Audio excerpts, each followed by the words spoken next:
Hi, I'm Matt and welcome to Tech Tested. I have found possibly the best thermal paste alternative that money can buy, and it's probably not what you're guessing.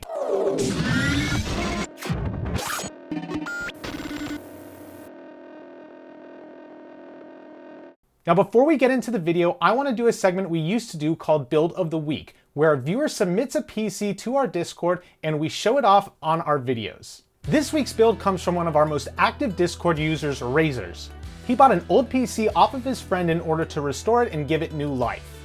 It's sporting a Core 2 Quad Q6700 inside of a Gigabyte P45 motherboard. He also upgraded the graphics card to an NVIDIA GTX 9800 Plus. Other upgrades include a big tower cooler for the CPU and additional storage. It's also in an era-appropriate case that he went through extreme effort to clean, and it looks fantastic. I love seeing this old hardware put to good use, and he does have upgrades planned for it in the future. If you guys would like a chance to see your build in an upcoming video, check out our Discord and leave pictures and specs inside of our show-off section. Now, a while back, several years in fact now, we made a video about thermal paste alternatives, and that was basically for fun, but we did find that toothpaste can hold up in a pinch if you're waiting on your thermal paste to show up in the mail. Recently though, I have had an actual need for a good thermal paste alternative. I live stream overclocking on Twitch, and if you haven't checked that out, the link will be in the description, but needless to say, I go through a lot of thermal paste when I'm testing out CPUs. Now this created a few problems. While toothpaste isn't a bad alternative, it really doesn't hold up to traditional thermal paste. Now I could go out and buy a lot of high quality thermal paste, but that is extremely expensive.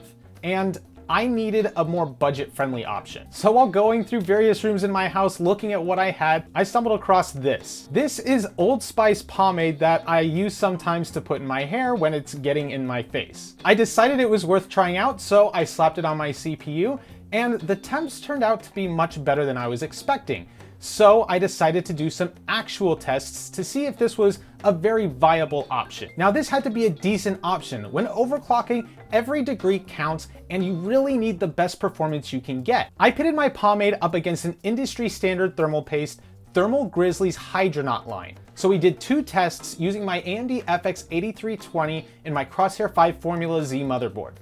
The first test, we used the AMD stock cooler with a fixed fan speed of full speed. We did not touch anything else in the BIOS, so it would have its normal turbo boost frequencies and it would use the stock voltages and adjust those based on thermals. That way, if this thing started overheating, we would actually be able to see that in the clock speeds and the voltage drops. We also compared this to our ambient room temperature, which is something we actually didn't do in our last video.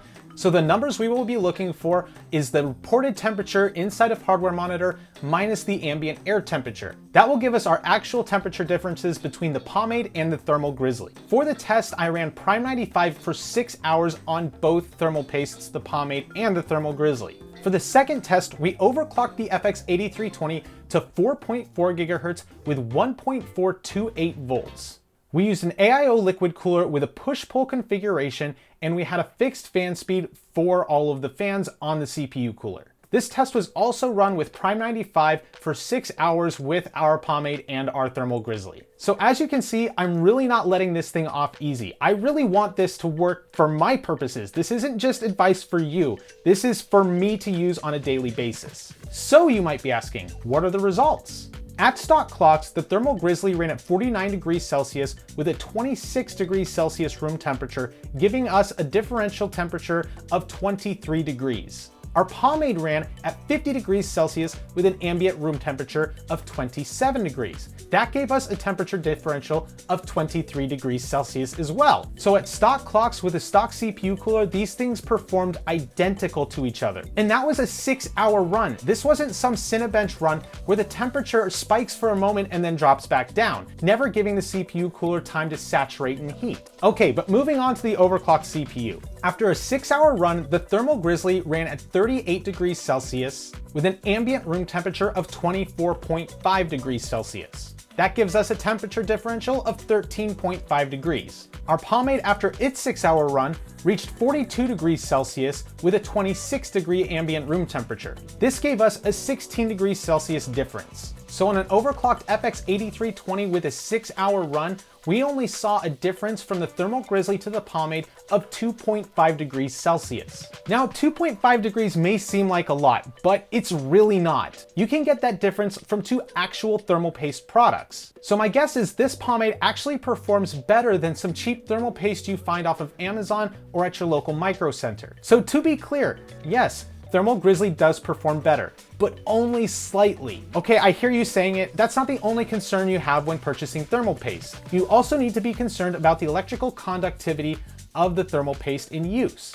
After all, you don't want to accidentally spill some of this onto your PCB on your motherboard and short it out. This was actually pointed out by Jan, one of our Discord members, and I needed to test that as well. So what I did was I took my voltmeter and stuck both leads into a tub of the pomade, and I was able to get an ohm reading, which would indicate some sort of electrical conductivity. But it was at the highest setting on my voltmeter, and it was an extremely high ohm reading. So in order to test out if this would be bad for your PC components, I actually used this on a direct die GPU. And if you watched my HD 4870 video, you actually saw it without knowing it. I used this pomade as the thermal paste for that GPU. And lo and behold, it still works to this day. So if you ask me, it's just fine when it comes to electrical conductivity. As far as my experience goes, I have had no problems with it shorting out any of my PC components. Okay, but what about longevity? How long will it last? Well, this is one I haven't been able to test out yet, and I'm not gonna recommend that you use this as a long-term solution. You're probably much better off going with something like a Thermal Grizzly. However, if you were waiting on your thermal paste to come in the mail, this could actually be a really good stopgap solution. And if you're like me and testing a lot of PC components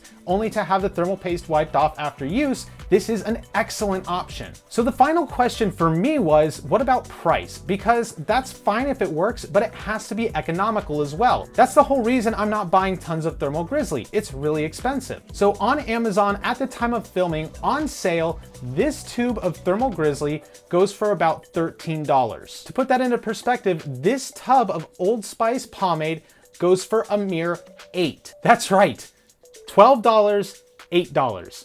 There is no comparison when it comes to value. The pomade is bar none the winner. So yes, in theory, I could get better overclocks using Thermal Grizzly on my weekly live streams. But when it comes to value, I'll sacrifice 2.5 degrees Celsius to use something that is so much more cheaper and readily available than the Thermal Grizzly. I'm not saying you should necessarily use this thermal paste in your application. Just use the information provided in the video to come to an informed decision of your own. And if you watch me live stream on Twitch, you're gonna be seeing this used an awful lot. As always, thanks for watching. Don't forget to hit like and subscribe. Follow us on our social media platforms and check out our Discord and our website so you can pick yourself up some tech-tested merch.